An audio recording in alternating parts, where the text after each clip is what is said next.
வணக்கம். தினமலர்.com மாலை 4 மணி செய்திகள். முக்கிய நிகழ்வுகள். 2G ஸ்பெக்ட்ரம் வழக்கில் இறுதி வாதம் டிசம்பர் 19ஆம் தேதிக்கு ஒத்திவைப்பு. கனிமொழிக்கு பிடிவாரண்ட் பிறப்பித்ததால் பரபரப்பு. இந்திய மீனவர் 5 தூக்கு தண்டனையை எதிர்த்து இலங்கை உச்சநீதிமன்றத்தில் மேல்முறையீடு. ராமேஸ்வரம் மீனவர்களின் தொடர் வேலை நிறுத்தம் தற்காலிக வாபஸ். தமிழக சட்டசபை கூட்டம் குறித்து திமுக பொருளாளர் ஸ்டாலினுக்கு முதல்வர் பன்னீர்செல்வம் பதில். 6 மாதம் இடைவெளி இருப்பதாக விளக்கம். விரிவான செய்திகள். 2G ஸ்பெக்ட்ரம் ஊழல் வழக்கில் இறுதி வாதத்தை டிசம்பர் 19ஆம் தேதிக்கு டெல்லி சிபிஐ நீதிமன்றம் ஒத்திவைத்துள்ளது. 1,78,000 கோடி ரூபாய் அளவுக்கு முறைகேடு நடந்ததாக கூறப்படும் 2G ஸ்பெக்ட்ரம் ஊழல் வழக்கு டெல்லி பாட்டியாலா சிபிஐ நீதிமன்றத்தில் நடந்து வருகிறது. இவ்வழக்கில் குற்றம் சாட்டப்பட்டுள்ள முன்னாள் தொலைத்தொடர்புத்துறை அமைச்சர் ராசா, கனிமொழி எம்பி உள்ளிட்ட 17 பேர் மீது 2011 அக்டோபர் 22ஆம் தேதி குற்றச்சாட்டுகளை நீதிபதி OP சைனி பதிவு செய்தார். தொடர்ந்து சாட்சியங்கள் பதிவு செய்யும் பணிகள் துவங்கின. சிபிஐ தரப்பில் 153 சாட்சிகளின் வாக்குமூலங்கள் பதிவு செய்யப்பட்ட அதே வேளையில் குற்றம் சாட்டப்பட்டவர்கள் தரப்பில் 29 சாட்சிகளின் வாக்குமூலங்களும் பதிவு செய்யப்பட்டன. ரிலையன்ஸ் நிறுவன அதிபர் அனில் அம்பானி, அவரது மனைவி டினா அம்பானி, அரசியல் தரகர் நீரா ராடியா, கருணாநிதி மனைவி தயாளு உள்ளிட்டோரும் சிபிஐ தரப்பு சாட்சிகளாக வாக்குமூலம் அளித்தனர். இவ்வழக்கில் சாட்சிகளின் வாக்குமூலங்களை பதிவு செய்யும் பணி கடந்த செப்டம்பர் 10ஆம் தேதியே முடிந்த நிலையில் நவம்பர் 10ஆம் தேதி இறுதி வாதம் துவங்கும் என்று எதிர்பார்க்கப்பட்டது.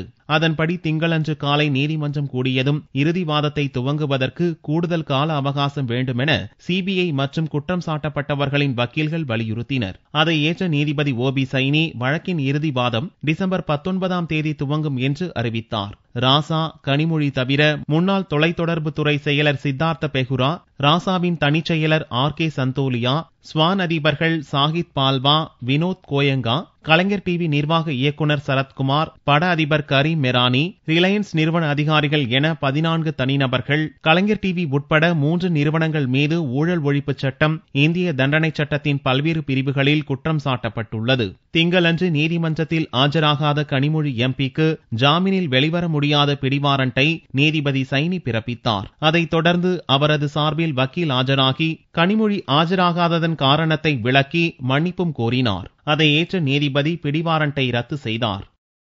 மீனவர்களின் தூக்கு தண்டனையை எதிர்த்து மத்திய அரசு மேல்முறையீடு செய்வதை தொடர்ந்து ராமேஸ்வரம் மீனவர்கள் வேலை நிறுத்தத்தை திரும்ப பெற்றனர். ராமநாதபுரம் மாவட்டம் தங்கச்சி மடத்தைச் சேர்ந்த 5 மீனவர்களுக்கு இலங்கை நீதிமன்றம் தூக்கு தண்டனை விதித்ததை கண்டித்து கடந்த 31ஆம் தேதியிலிருந்து மீனவர்கள் வேலை நிறுத்தத்தில் ஈடுபட்டனர். மீனவர்களின் தண்டனையை எதிர்த்து மத்திய அரசு திங்களன்று மேல்முறையீடு செய்தது. இதைத் தொடர்ந்து ராமேஸ்வரத்தில் தொடர் வேலை நிறுத்தத்தில் ஈடுபட்டு வந்த மீனவர்கள் போராட்டத்தை திரும்ப பெற்றனர். இலங்கை நீதிமன்றம் அப்பாவி ஒரு 5 மீனவர்கள் மீது தூக்கு தண்டனை விதித்திருப்பதென்பது இந்த நடவடிக்கையை கண்டித்து தமிழகம் உள்ளிட்ட மீனவர்கள் கடுமையான போராட்டத்தை கடந்த 30ஆம் தேதியிலிருந்து நடத்தி இருக்கிறார்கள். மத்திய அரசு மேல்முறையீடு செய்வதாக வாக்குறுதி கொடுத்ததன் அடிப்படையில் இந்த 5 மீனவர்களையும் மீட்டு தமிழகத்திற்கு உயிரோடு கொண்டு வரும் என்கிற நம்பிக்கையின் அடிப்படையில் மீனவர்கள் வேலை நிறுத்தத்தை வாபஸ் வாங்கியிருக்கிறார்கள். மேல்முறையீடுக்காக தமிழக அரசு 20 லட்சம் ரூபாயை இலங்கையில் உள்ள இந்திய தூதரகத்திற்கு அனுப்பியுள்ள நிலையில் தண்டனை விதிக்கப்பட்டுள்ள 5 மீனவர்களை இந்திய சிறைக்கு மாற்ற இலங்கை அதிபர் ராஜபக்சே ஒப்புக்கொண்டதாகவும் கூறப்படுகிறது. சென்னை உயர்நீதிமன்ற வக்கீல்கள் நீதிமன்றத்தை புறக்கணித்து தலைமை நீதிபதி வழக்கு நடத்தி கொண்டிருந்த அறைக்குள் புகுந்ததால் பரபரப்பு ஏற்பட்டது. 5 மீனவர்களின் தூக்கு தண்டனையை ரத்து செய்து அவர்களை விடுவிக்க கோரி சென்னை உயர்நீதிமன்ற வக்கீல்கள் திங்களன்று நீதிமன்ற புறக்கணிப்பில் ஈடுபட்டனர். நீதிமன்ற வளாகம் முழுவதும் ஊர்வலமாக சென்ற வக்கீல்கள் திடீரென தலைமை நீதிபதி வழக்கு நடத்தி கொண்டிருந்த அறைக்குள் புகுந்ததால் பரபரப்பு நிலவியது. சிறிது நேரத்திற்கு பின்னர் அங்கிருந்து கலைந்த வக்கீல்கள் பல்வேறு கோரிக்கைகளை வலியுறுத்தி ஆர்ப்பாட்டத்தில் ஈடுபட்டனர்.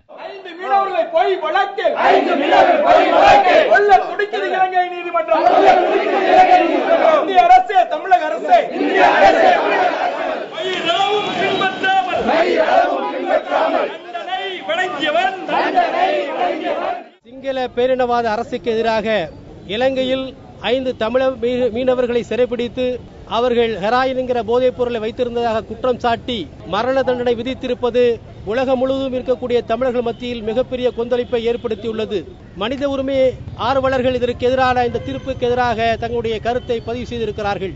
மனித குலத்திற்கு விடப்பட்ட சவாலாக இலங்கையில் இருக்கக்கூடிய ராஜபக்சே அரசு தமிழர்களை பழிவாங்க வேண்டும் என்ற நோக்கத்தோடு இந்த தீர்ப்பை இன்றைக்கு அளித்திருக்கிறது.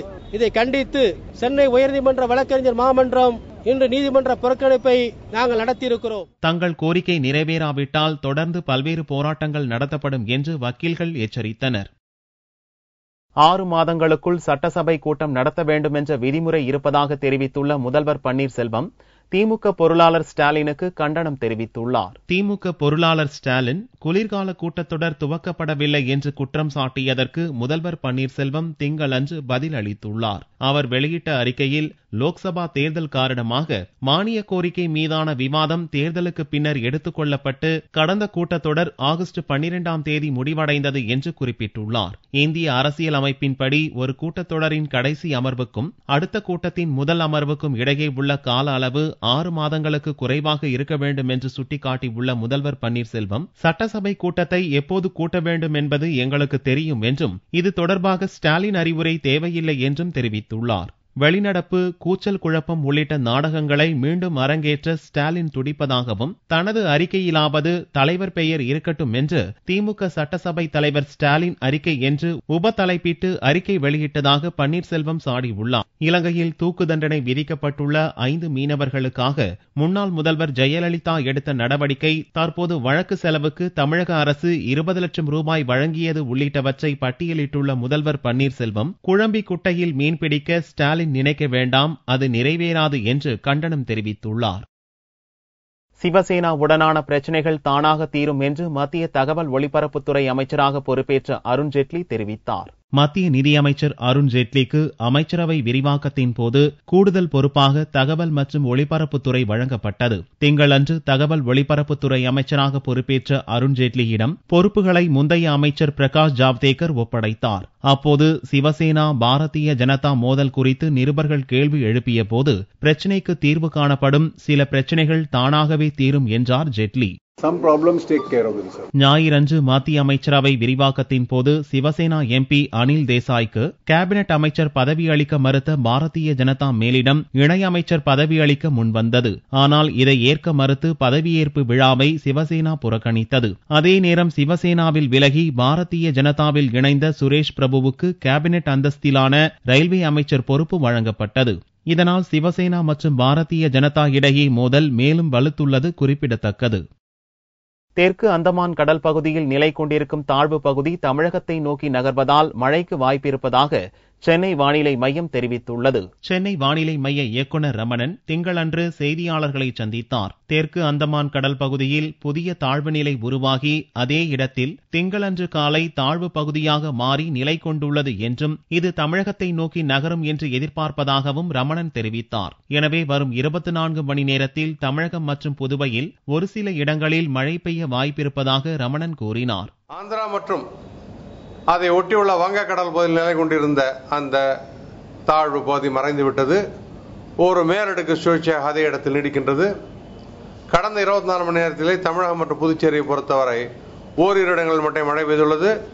அதிகமான மழை என்பது 2 சென்டிமீட்டர் துறையூர், சமயபுரம் மற்றும் லால்குடியில் பதிவாகியுள்ளது. ஒரு புதிய காற்றழுத்த தாழ்வு பகுதி உருவாகியுள்ளது.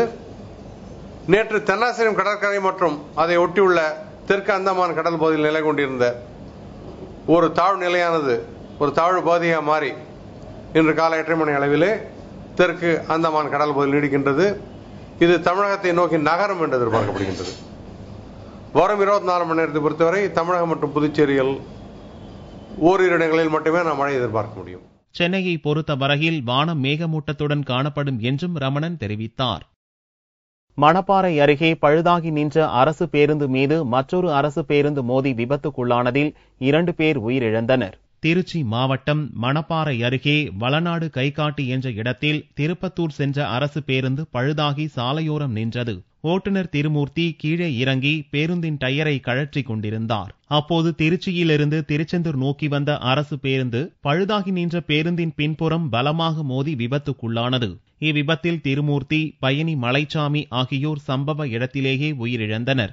இரு பேருந்துகளிலும் பயணம் செய்த 15க்கும் மேற்பட்ட பயணிகள் படுகாயமடைந்தனர். சம்பவ இடத்திற்கு வந்த போலீசார் காயமடைந்தவர்களை மீட்டு சிகிச்சைக்காக அரசு மருத்துவமனைக்கு அனுப்பி வைத்தனர். சம்பவ இடத்தை போலீஸ் துணை கண்காணிப்பாளர் முத்தரசு நேரில் வந்து பார்வையிட்டார். இவ்விபத்து குறித்து வளநாடு போலீசார் வழக்கு பதிவு செய்து விசாரணை நடத்தி வருகின்றனர். ஒற்றையாட்சி முறை இருக்கும் வரை தமிழர்களுக்கு பயனில்லை என்று கூறியுள்ள இலங்கை வடக்கு மாகாண முதல்வர் விக்னேஸ்வரன் இந்தியா உதவ வேண்டும் என்று கேட்டுக் கொண்டுள்ளார். இந்தியா வந்துள்ள இலங்கை வடக்கு மாகாண முதல்வர் விக்னேஸ்வரன் சென்னையில் திங்களன்று செய்தியாளர்களை சந்தித்தார். வடக்கு மாகாண நிர்வாகத்தை இயங்க விடாமல் தடுப்பதே இலங்கை அரசின் நோக்கமாக உள்ளது என குற்றம் சாட்டிய அவர், ஒற்றையாட்சி முறையால் பிரச்சினைகளுக்கு தீர்வு கிடைக்கப் போவதில்லை என்றார். 13வது திருத்தச் சட்டத்தை முழுமையாக பயன்படுத்தினால் தற்போதைய பொருளாதாரம் உள்ளிட்ட மற்ற பயன்களை பெற முடியும் என கூறிய விக்னேஸ்வரன் இந்தியாவின் உதவி தேவை என்றும் கூறினார். இந்த ஒற்றையாட்சியின் கீழ் சகல அதிகாரங்களும் மத்திய அரசாங்கத்தின் கைகளிலே இருக்கும் போது அவர்கள் எதை கொடுக்க வேண்டும் என்று நினைத்து தருகின்றார்களோ அதைத்தான் நாங்கள் பெற்றுக்கொள்ளலாமே ஒழிய எங்களுக்கென்று சில உரித்துக்களை நாங்கள் பிரத்யேகமாக பெற்றுக்கொள்ளும் ஒரு அவகாசம், ஒரு நிலை, ஒரு சட்ட ரீதியான ஒரு நிலைமை எங்களுக்கு இல்லாம போய்விடுகின்றது. அப்போது எங்களுக்கு போரின் பின்னரான இந்த காலகட்டத்திலே இருக்கும் ஒரே ஒரு வழிமுறை இந்த 13வது திருத்தச் சட்டம். ஆகவே 13வது திருத்தச் சட்டத்தை முழுமையாக நாங்கள் இயக்கினோமானால் ஓரளவுக்கு அவர்களுக்குரிய தற்போதைய பொருளாதார ரீதியான அல்லது மற்றும் அதனோடு சம்பந்தப்பட்ட பல விடயங்களில் அவர்களுக்கு நன்மைகளை பெற்றுக் கொடுக்கலாம். ஆனால் அதை கூட அவர்கள் நடைமுறைப்படுத்த இடமளிக்கவில்லை. இந்தியாவினுடைய உள்ளிடல் இல்லாமல் இந்த பிரச்சனை தீர முடியாது. ஒருவேளை மத்திய அரசாங்கம் சில நடவடிக்கைகளை எடுக்கும் போது அமர சிந்தித்து நடவடிக்கைகள் எடுக்க வேண்டி இருக்கின்றது. எங்களை பொறுத்தவரையிலே உடனே நடவடிக்கைகளை எடுக்க வேண்டும் என்ற அந்த ஒரு உந்துதல் எங்களை பாதிக்கக்கூடும். ஏனென்றால் நாங்கள் பாதிக்கப்பட்டவர்கள் என்ற முறையிலே கடந்த 1976க்கு பிறகு இலங்கையில் யாருக்கும் தூக்கு தண்டனை நிறைவேற்றப்படவில்லை என்பதை வைத்து பார்க்கும் போது தற்போது தூக்கு தண்டனை பெற்றிருக்கும் தமிழக மீனவர் நிலை குறித்து பயப்பட வேண்டியதில்லை என்றும் விக்னேஸ்வரன் தெரிவித்தார். தமிழகம் முழுவதும் சுற்றுப்பயணம் செய்ய திட்டமிட்டுள்ள தமிழக காங்கிரஸ் தலைவர் இளங்கோவன் திருச்சியில் வாசனின் கூட்டம் நடைபெறுவது சந்தேகமே என்று தெரிவித்துள்ளார். தமிழக காங்கிரஸ் கட்சி தலைவர் இளங்கோவன் சென்னை சத்தியமூர்த்தி பவனில் திங்களன்று செய்தியாளர்களை சந்தித்தார். தமிழகம் முழுவதும் தானும் மூத்த காங்கிரஸ் தலைவர்களும் சுற்றுப்பயணம் மேற்கொள்ள உள்ளதாக தெரிவித்தவர், திருச்சியில் வாசனின் கூட்டம் நடைபெறுமா என்பது சந்தேகமாக உள்ளது என்றும் கூறினார். கடந்த ஒரு வார காலமாக தமிழகத்திலே இருந்து பெருவாரியான ஊழியர்கள் இங்கே வந்து கொண்டிருக்கின்றார்கள். நான் ஏற்கனவே சொன்னபடி நான் அத்தனை காங்கிரஸ்காரர்களுக்கும் தமிழ்நாடு முழுவதும் இருக்கின்ற காங்கிரஸ்காரர்களுக்கு கேட்டுக்கொள்வது, தயவு செய்து நீங்கள் இங்கே வர வேண்டாம். நான் உங்களை நாடி உங்களுடைய இடத்திற்கே வர இருக்கின்றேன். நானும் மற்ற தலைவர்களும் இந்த வேண்டுகோளை நான் உங்கள் முன்னால் வைக்க விரும்புகின்றேன்.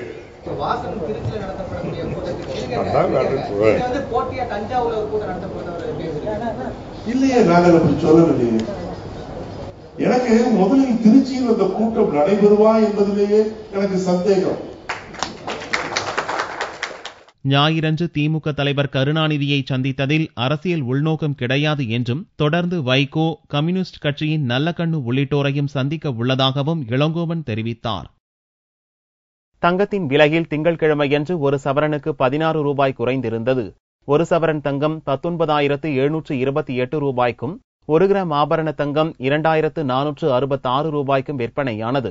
வெள்ளி 1 கிராமுக்கு 40 காசுகள் அதிகரித்து 37 ரூபாய் 90 காசுகளுக்கும், பார்வெள்ளியின் விலை 35,380 ரூபாய்க்கும் விற்பனையானது.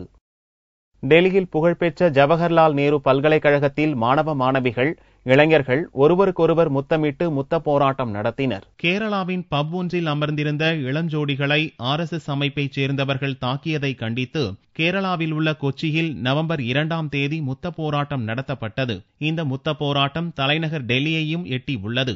சனியன்று டெல்லியில் உள்ள RSS அலுவலகம் நோக்கி பேரணி செல்ல முயன்ற முத்த போராட்ட குழுவினரை போலீசார் தடுத்து நிறுத்தினர். இதனால் மறுநாளே டெல்லி ஜவஹர்லால் நேரு பல்கலைக்கழக வளாகத்தில் முத்த போராட்டம் நடந்தது. இந்நிகழ்ச்சியில் நூற்றுக்கணக்கான மாணவ மாணவிகள் இளைஞர்கள் கலந்து கொண்டனர்.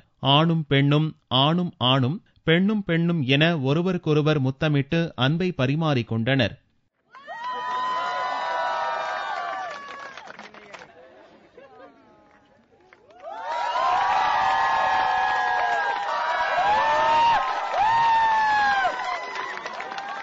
முத்தம் கொடுப்பதும் கட்டி அணைப்பதும் இந்திய வேதங்களில் கூட இடம்பெற்றுள்ளதாக கூறிய மாணவ மாணவிகள் அன்பை பரிமாறிக்கொள்ளும் உரிமை வேண்டுமெனவும் வலியுறுத்தினர்.